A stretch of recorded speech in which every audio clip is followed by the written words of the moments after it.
Hi, welcome, everyone. Can everyone hear me? Fine. You could maybe indicate through emoji or something. That would be cool. Um,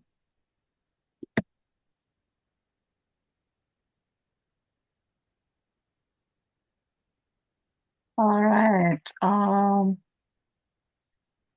Good to good to know. Audible, hopefully. Yeah. I see Andrea. Yeah. All right. Thank you. So, welcome everyone. It is so great to see so many of you here and also to read your names and where you're joining from and so many familiar faces as well. My name is Delan U plus 16DE and I'm a playmaker, writer, researcher, and immigrant interested in the politics of law, technology, and magic. I also work currently as a lecturer at a university in Southwest England, and I'm a founding member of Inana's Flood, or IF, an emerging artistic collective that engages game zines and books to subvert political norms and render critical research and complex information possible. So, IF is one of the key forces behind Bewitching Technologies, which is the game for which you're here today. As you can see in the program here, the plan is this. We'll start with a presentation and game walkthrough. Then we'll take a break in about 50 minutes uh, or less, I think, or in half an hour. After that, the plan is to actually play the game in a demo, which my colleague, Dr. Andrea Wallace here will mediate together with some lovely demo players who are joining us today. Thanks all for agreeing to demo the game for us.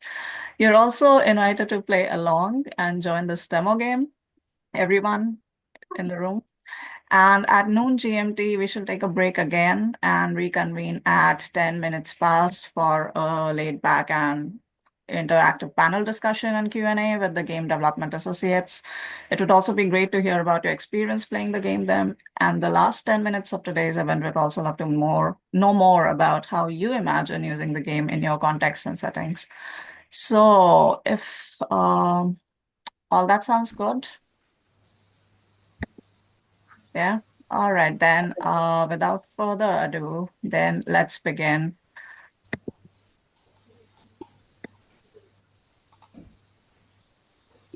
All right, well, first things first, here's the link to the game website. It's www.bewitchingtechnologies.link. If you have RSVP'd via calendar or Eventbrite, you should have already received the link in your email. So maybe you've already checked out the website, but if not, maybe you'd like to check it out now and follow along as I move through my presentation. If someone could also please drop this link in the chat, that would be really cool. Thank you. Thank you. And by the way, also feel free to put your comments and questions and initiate conversations in the chat today as we go through the program. I might not be able to see all of the chat conversations right away, especially as I'm doing this presentation for now, but I'll definitely try to get to them in the next parts of the program, particularly as we move towards the panel discussion and Q&A. So please don't be shy of using the chat, but of course, it's always much appreciated if you use a mic to contribute, particularly in the later parts of today's program. All right. So all right, with that, let me start my presentation and walkthrough of Bewitching Technologies. I'll start by introducing the basics and some of the ideas behind the game.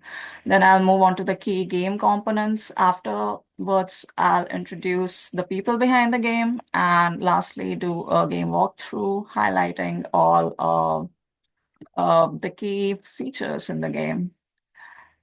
So that's the plan, and starting with the basics and ideas behind the game. What is Bewitching Technologies? Well, it's simple. It's a tarot-inspired card game and a web-based play environment. Um, you can use a browser to play it. You can also think of bewitching technologies as a way to challenge and rethink entrenched and dominant discourses about justice, law, and computational tech, including AI. Finally, bewitching technologies can also be a means to initiate conversations and collaborations for organizing advocacy, including policy advocacy, education, and research. Who is bewitching technologies for? Well, since it is largely an interpretive and conversation-based game, it can be played by anyone, including by players with only the most basic understanding of AI, computing, or law. But the game will also be useful to experts and those already immersed in research or practice in these areas, as it might inspire more complex conversations in that case. Artists, digital rights activists, educators, academics, community organizers, tech workers, policymakers, librarians, and students may find the game particularly useful. It is suitable to play for ages 16 and above. So, yeah, really, the game is for a broad and varied set of audiences. It holds space for everyone to bring in their own experiences and interpretations of both law and technology. Although, one important thing to note is that the copyright license for publishing technologies prevents its use or the use of its components by individuals and organizations that operate by capitalist, colonial, and or fascist principles. This would include events organized and sponsored by big tech companies, police and military outfits, as well as genocidal states. So if you're interested in knowing more about that, comprehensive information can be found in the full copyright license notice, which is linked on the credits page in the game website. All right, so where to play bewitching technologies? Well, it can be played in classrooms at college, undergraduate and postgraduate levels that explore the politics of computation, tech law, and policy, critical data or algorithmic studies, media design studies, creative arts, critical legal studies, and so on. We also recommend playing the game at academic conferences and workshops, for instance, those organized in the fields of law, computation, AI, and or science and technology studies. The game may be played in policy fora, including on digital and labor and environmental policy. It can be played by activist groups of various kinds, using those, including those who work on digital rights, environment, or labor, or at artistic, cultural, or creative media events, including at festivals, exhibitions, museums, and cultural centers. You can also organize or play it in events at libraries, independent bookshops, gaming events, community spaces, youth centers, reading groups, magic gatherings, or simply any other setting or venue that strikes as useful or appropriate to you. All right, so how can the game be useful to people? Here are some key game objectives and intended player takeaways. Bewitching technologies can help expand and deepen critical engagement with computational practices like AI and law by creating spaces for conversations about the colonial, racialized, gendered, and capitalist logics of modern computing and law. Second, the game can help connect AI, digital, and tech policy issues with environment, labor, and other public policy areas to disrupt policy silos that result in disconnected policy making. Third, vision technologies may help reconfigure AI evangelist discourses of post-human, transhuman, more than human, etc. that center machine agencies. Players are instead invited to understand the post-human as the entangled and racialized exploitation of labor, land, and environment through the supply chains of computational tech like AI, which are ordered and maintained by the law. Lastly, the game's use of an oracular mechanism that includes the shuffling of cards and elements of randomness serves as an introduction to what we are calling divinatory play. So, this may be understood simply as a mode of nonlinear engagement and discussion to encourage critical thinking that challenges dominant narratives and players' own presumptions. So now for some key ideas behind the game, which have influenced the game's framework quite a lot. We have been influenced by decolonizing and queer feminist approaches to tech injustice. First, on decolonizing. Oh, wow. What a loaded term, right? What does that word even mean anymore, really? I mean, co-option of decolonial and decolonizing by colonial and extractive institution means that it's now widely used as a term to deflect, to whitewash, and hey, even as a marketing ploy. Institutions, including universities, can invest in arms manufacturers, and military collaborations. Um, that endorse and finance genocides and apparently still have the gall to call themselves decolonial and present themselves as such to gain legitimacy and for profitable student recruitment. Well, these are the times we are living in right now of naked colonial violence, rising fascism, and liberal white supremacist and right wing co option of resistance movements. And one spin-off of that really has been that the meaning of terms like decolonization has become increasingly blurry. It could mean everything and nothing. Still, when I say decolonizing, I'm thinking of some concrete references. I mean that bewitching technologies in particular seeks to uncover race, caste, and colonial labor relations inherent in modern competition and law.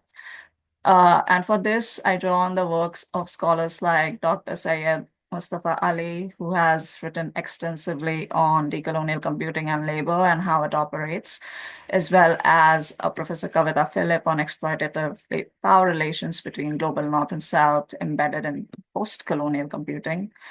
And Dr. Murli Shanmugavelan's groundbreaking work on critical caste and technology studies has also been useful to unravel the connections between caste, colonialism, and labor in computational infrastructures. On the other hand, the work of Professor Seppo Madlingozi, Professor Foluke Debisi, and Brenna Bhandar and Professor Brenna Bhandar and Professor Rani Samavani has been critical to unpacking how law and the legal form orders land and labor relations in way that perpetuate exploitation. Apart from this, bewitching technologies is also informed by Black and queer feminist approaches, particularly their approach to theory as an everyday embodied practice of liberation and as a challenge to the status quo.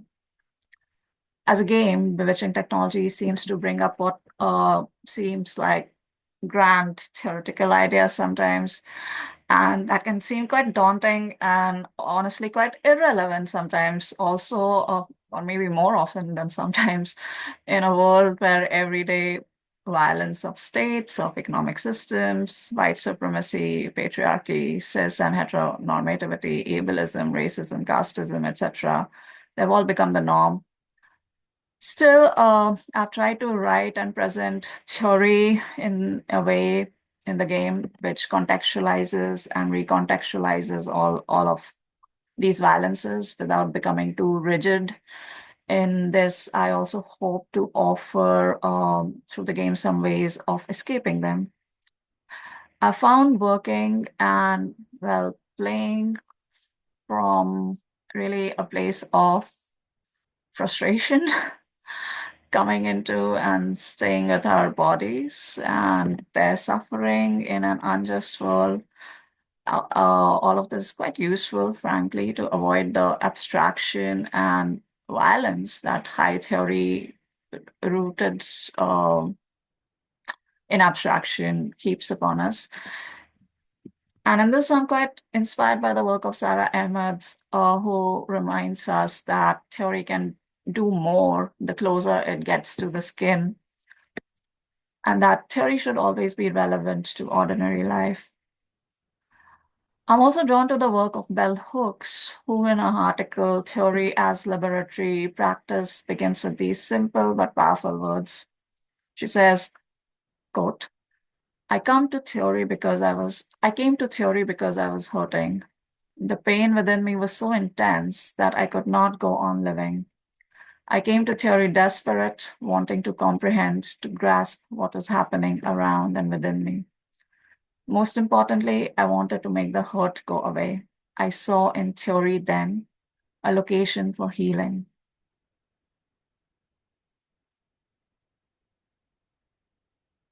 So, my hope is that through bewitching technologies, some of these wounds which we hold are uncovered and exposed, so that the healing which is experienced in collectivizing for resistance and to imagine a radically different world um, can really begin.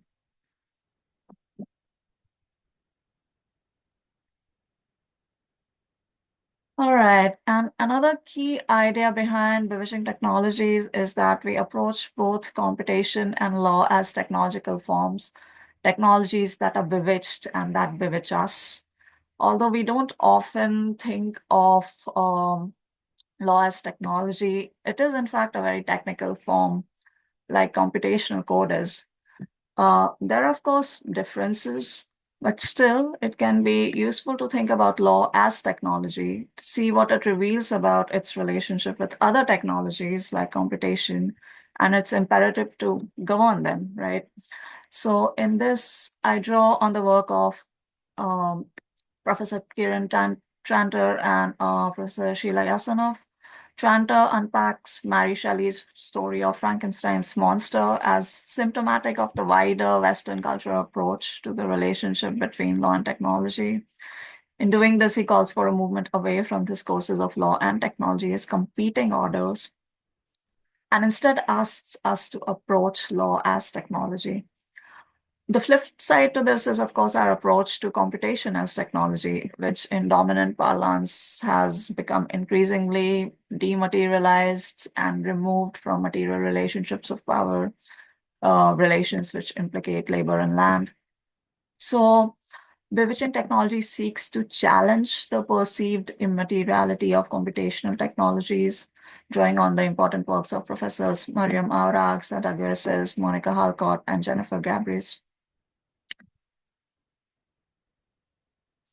Approaching both law and computation as technology is not to say that these are neutral forms. Rather, it is to account for their technical nature and the politics that comes with that peculiar technical nature. The game tries to disrupt the perceived neutrality of technology and instead present it as a contested social and political form that players can engage with and remake.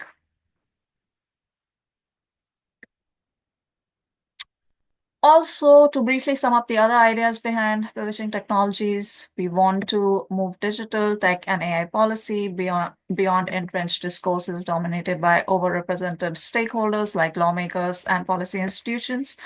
And we also want to make these discourses more accessible to other stakeholders like artists, community organizers, tech workers, and activists engaging with other policy fields like labor and environment. We want to reconceptualize the idea of post-human to decenter machine agencies and center the racialized agencies of land and labor, underlying computational production and operation via supply chains.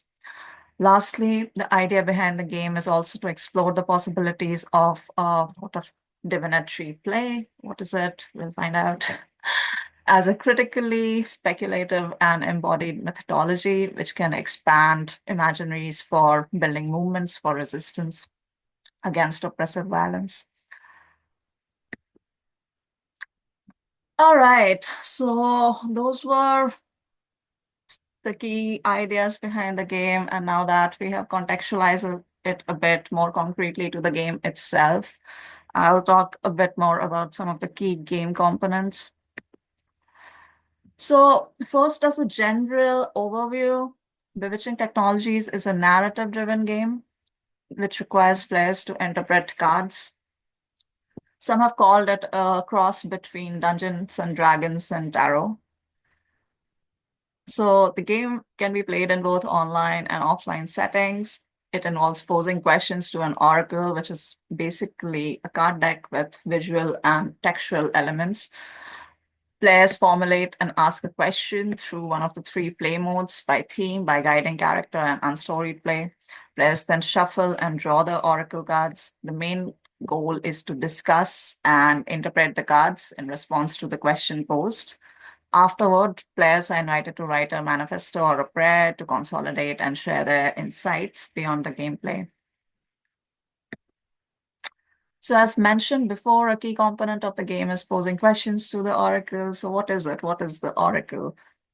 Well, it's basically a card deck from which cards are drawn at random. And you can see the image of the cards here in miniature. And also it's right there on the homepage on the game website. The oracle is basically a divinatory technology. It engages with both human and inhuman mechanics to initiate processes which can be understood as magic. Used responsibly, the oracle may offer potentially decolonizing alternatives to the society of control that predictive computational algorithms, AI, and the law shape. But this is not a given. Divination can also be problematic. Long histories of religious supremacist and other indicators of metaphysical hierarchy ascribed to oracles also make them susceptible to becoming the colonizer's tool. For example, the popularity of oracles and other divinatory technologies like tarot as tools of magical speculation and legitimation within dominant tech and finance circles is rooted in colonial and capitalist extraction. The use of divination and magic to impose casteist, gendered, and racial hierarchies is also not unknown. So players are expected to exercise vigilance and bring in their skepticism about oracles and about divination through constant self-reflection and unlearning when they are in the game. Now, Bewitching technology also hosts two guiding characters who are basically in-game characters with distinctive personalities, and they act as guides to the game world. They are Kharif, the geomancer, who introduces players to concerns about environmental entanglements of law and computing. And we have Yumeng, the code worker, who offers insights on the labor entanglements of law and computing. These character stories link the digital, the tech, with other areas of law and policy. They also illustrate how technologies like AI shape and are shaped by labor and environmental exploitation. We very much imagine bewitching technologies as a play environment where new characters can be added to explore other and more specific themes around tech and justice and around law and computing. So, if an idea for a new theme or character occurs to you as you play the game, today or later, I'd be extremely interested in hearing more from you. So please do reach out and we'll talk more about testing the idea, maybe even possibilities for future development and incorporation into the game. So in a way, it's a live, ongoing project even beyond today, or we hope it can be. All right. Next on to play resources, bewitching technologies can be played and organized by independent groups. So we have also created some play resources to support the uptake of the game and independent organization of game sessions. This includes topics like what you'll need to organize a game, where to play, appointing a group mediator, as well as tips on gameplay, like formulating questions, tips for specialized contexts, like playing the game in policy advocacy, research, educational, or organizing settings, as well as for some tips for the group mediator. Lastly, there are some add-on tools and resources to take your learnings beyond the game. There is a guidebook which provides alt text and contextualizes the image you see on each card. There's also some tips on creating a manifesto or writing a prayer, which can help you take your insights from the game experience out into the world outside of the game. So, quickly, the play resources are available via the third icon on the right-hand menu on the game website. It's a plant. It's this one. Um, and the guidebook is the first icon, which looks like a book. But you'll see it if you explore the right-hand side menus on the game website. Okay. Lastly, we have video tutorials in case you need them. We'll also be uploading more in due time.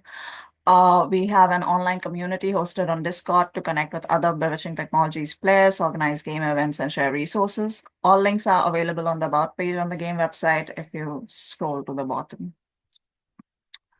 So moving on to development and production, Bewitching Technologies has been developed in collaboration with our partners, TTP, the Institute for Technology in the Public Interest, Justice Adda, and Anonymous Flood. If it's been supported by an ESR CIA grant, Ghost in the Machine, Rethinking Post-Human Agencies for Digital Policy through Divinatory Play at the University of Exeter. For the production team, we have Yarli Allison on art direction, Mehmet and illustrations, Mehmet Ek, web development and animation, Jenny Davis, graphic design, and yours truly on concept and game writing. And this was an amazing team to work with. So thanks everyone. Uh, for game development associates who really help us think through the game and some of the ideas behind the game, contextualize it, and generally make it happen. Big thanks to Andrea Wallace, to Siddharth D'Souza, Jill To, Helen Pritchard, Femke Smelting, Batul Desuki, Angela Daly, Young Sukhoi, and Ruth Catlow. Additional testers, many thanks, Tujana Ahmed, Aditya Deshpande, Aileen Kemohu, and Zina Lavrenteva. Importantly, I would also like to thank the Inhuman Land Spirits who have worked with us to realize this game. Many thanks to Dragons, Oak, Holly, and River X for their guidance and support. Now, coming to the final part of the presentation, the game features and the walkthrough.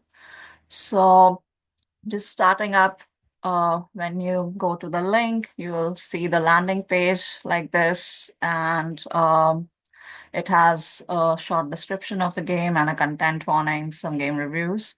All you have to do is click on the enter button there to enter the game. And once you enter the game, you will see this page with all the cards laid out, and these are the cards, the 22 cards, which constitute the Bewitching Technologies Oracle.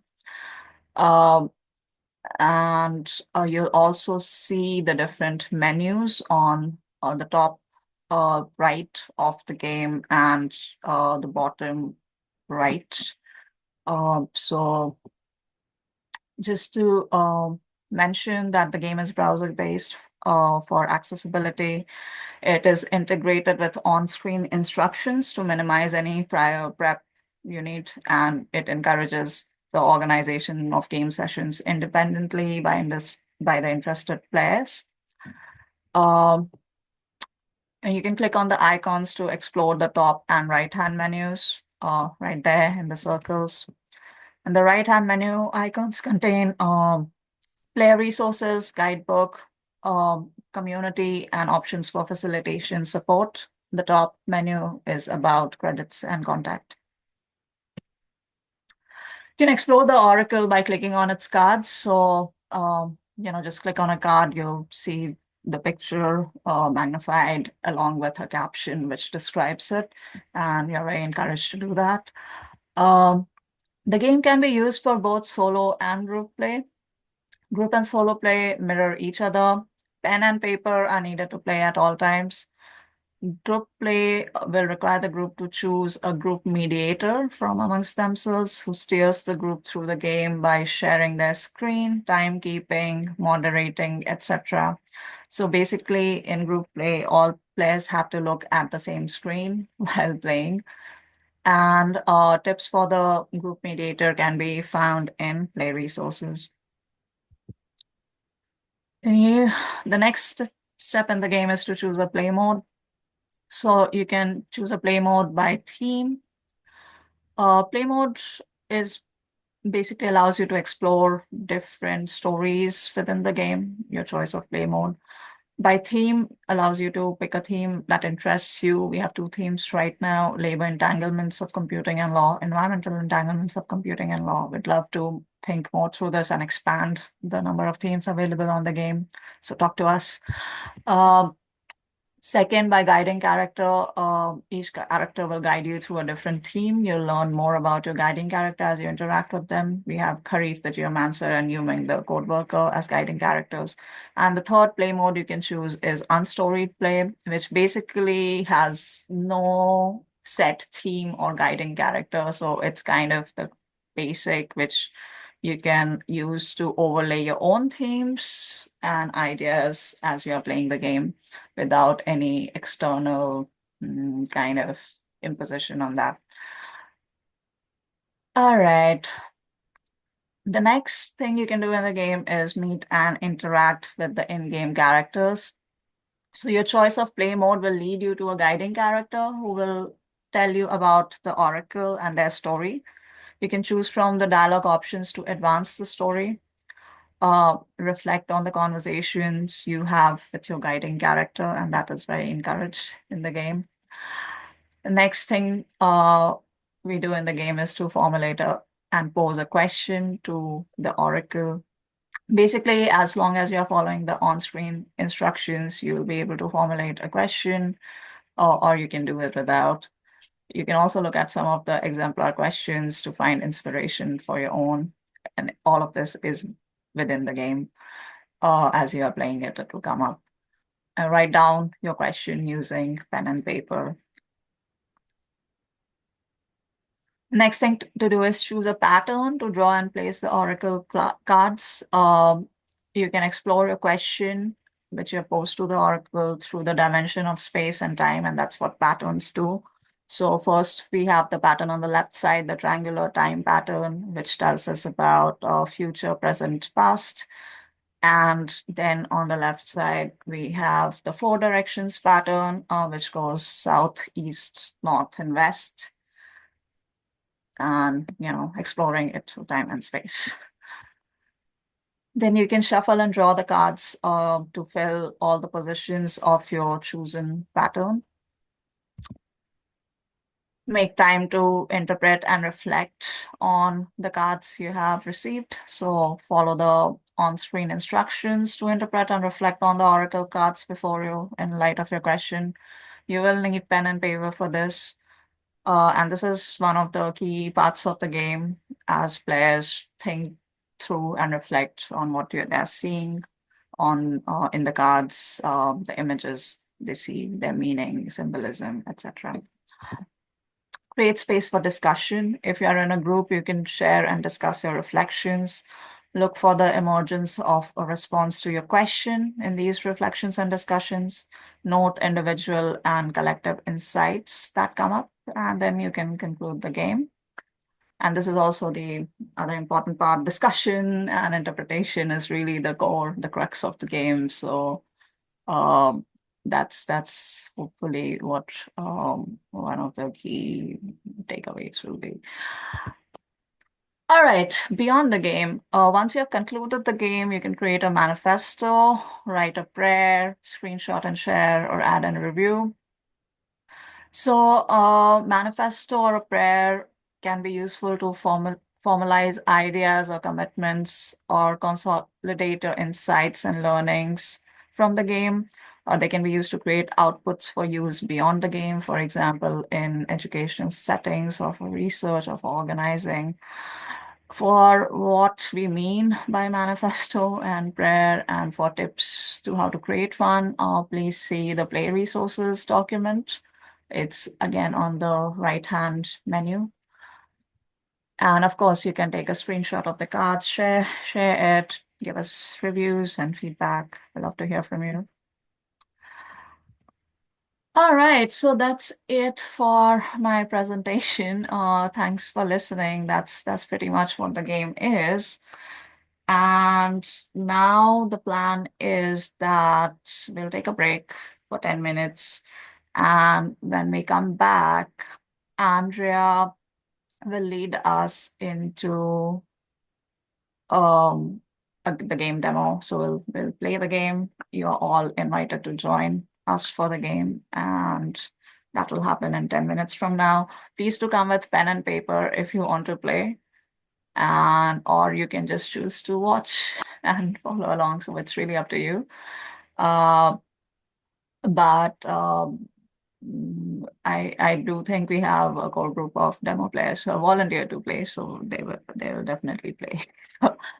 Yeah, so that's the plan. So see you in 10 minutes, and until then, goodbye.